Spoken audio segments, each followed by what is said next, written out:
Hey there, new types, ace pilots, and super pilots. This is a pretty brief showcase of a red-blue ping deck that I shoehorned the Z Gundam from the starter deck Flash of Radiance into just for the sake of using something new during the GDO 2.5 part of the season. It's just a little bit of cheeky fun to show off a card in an otherwise mid ST08 Flash of Radiance set. It's getting a lot less hype than the ST07 Celestial Drive deck. As always, a shout out to my community and local game store that lets me get gameplay footage so I can post these videos up on YouTube. Wouldn't be possible without them. Stay tuned for the breakdown and overview after the gameplay, or just skip to the end if that's all you're interested in. Anyways, thanks for tuning in. Now, let's get this battle started. Alright, well, we're starting this game off here. I won the die roll, so I am going second. I open up 2 gun tanks, a Kshatriya level 5, the Z Gundam, and the mining base. We both decide to keep our hands, so we are getting started off with our shields, and my opponent will lead us off.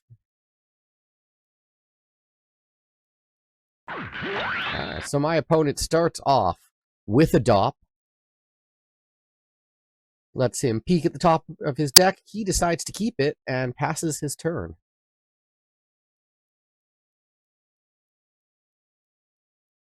I play out the mining asteroid. I just want to see a couple more cards, really.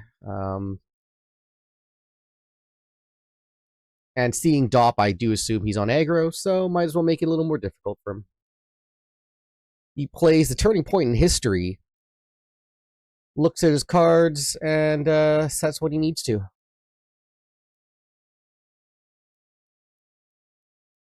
Takes a swing at my mining asteroid, deals 1 damage, and passes the turn.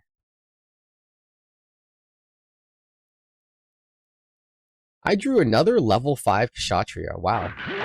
So I play the gun tank out, ping down his DOP, and pass my turn. He's at his level 3. He plays a turning point in history. Filtering his deck pretty good. Puts 1 on the top, 2 on the bottom. And then he plays out a Char's Zaku 2. Passes his turn. I draw a Show of Resolve, but my hand is pretty reactive right now. So I just decide to fill it up. Don't need to get too aggressive here. Draw an Amuro and the Banshee. And I do take a little swing at his EX base. Might as well start getting some damage in there. Don't really have a strong reason to hold back gun tank. And if he decides to take it out to control the board, it does give me a little bit of a look to what type of a hand he's working with. He plays out a Zanzibar, which allows him to play that white Gundam for free, which he pairs a Char to. He takes out my gun cannon, or gun tank, sorry, and then he destroys my mining asteroid.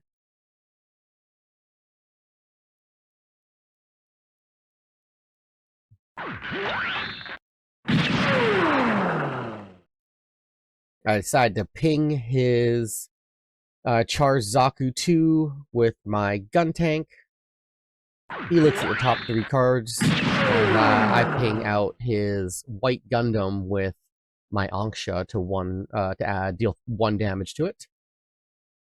Just stacking up the damage there, because I can either swing into it with the Anksha next turn, or I can possibly ping it down with the Z Gundam. We'll see how it goes.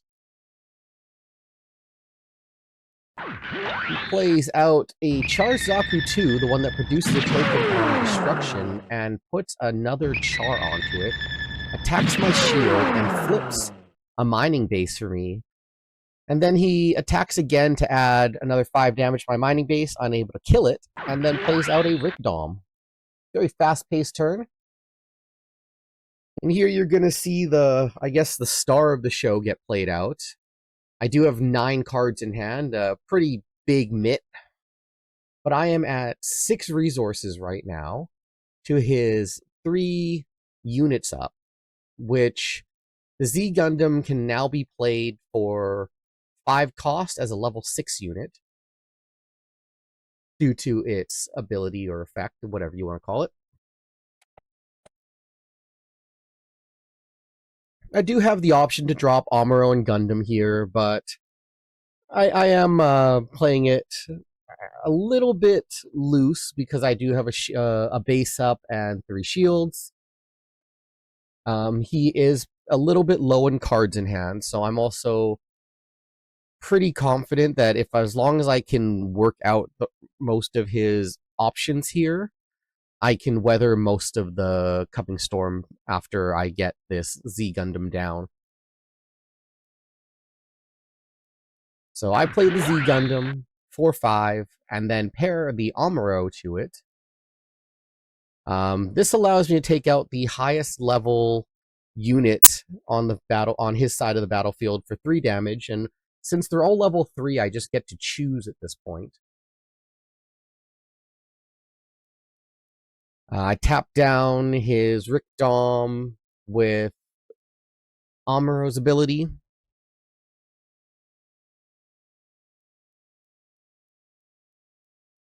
I decide to deal 3 damage to the damaged White Gundam.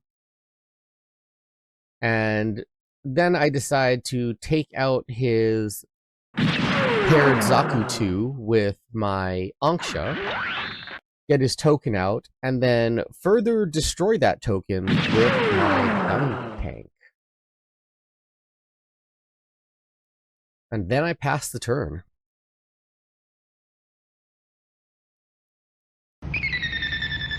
He blows up my base with the Rick Dom, plays out another Rick Dom, and passes the turn.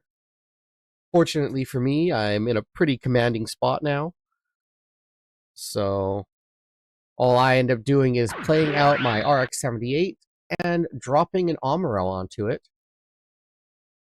I do tap down his Rick Diaz with my Amuro, crash into it with the Z Gundam, and then I take out his other rested Rick Dom with my Gundam.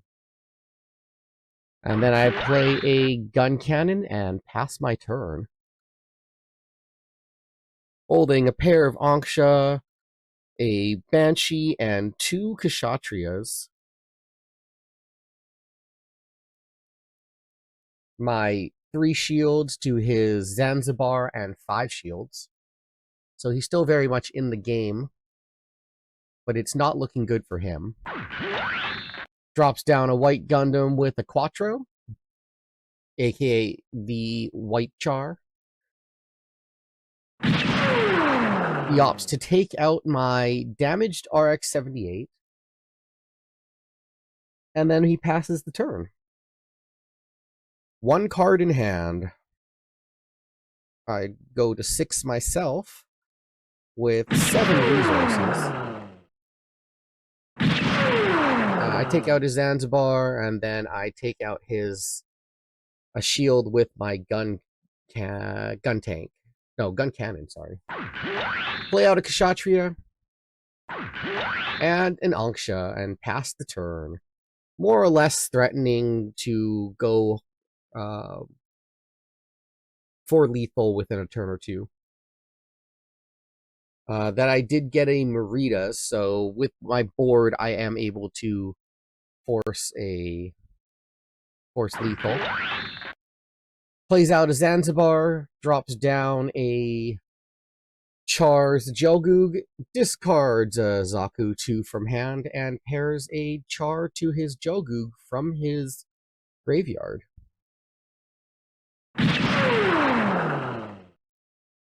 Takes out my gun cannon, and then passes the turn. I play out my level 5 Kshatriya, pair it, ping his Gelgoog for 1, take a swing at his Zanzibar, ping it for the 4th damage, destroy the base, take a swing at the shield, take another swing at the shield, and then take a final swing at his last shield, leaving him at no shields, and I pass my turn. He draws a Char off the top, and that is all she wrote.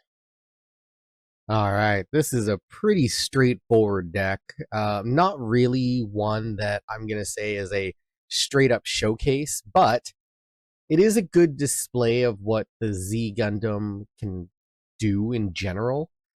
This was a really lazy one. Honestly, I just shoved 4 into red-blue ping list. Went for a more control ping instead of the mid-range or a little more aggressive versions of the deck. It clearly works out. It has staying power. It can defend against aggro.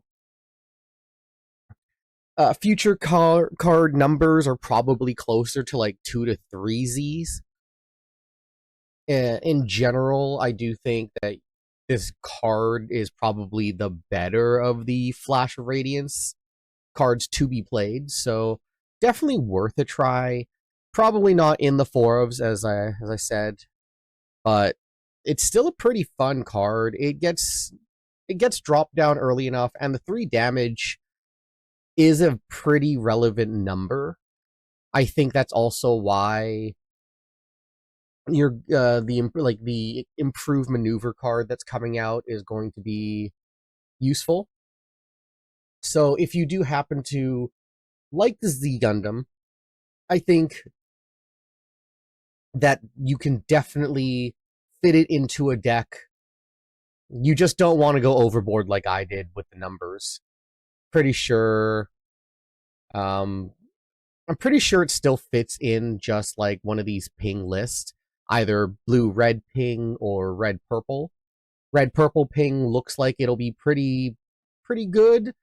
I could see the Z Gundam being a good a good just piece in maybe like a celestial being purple-red.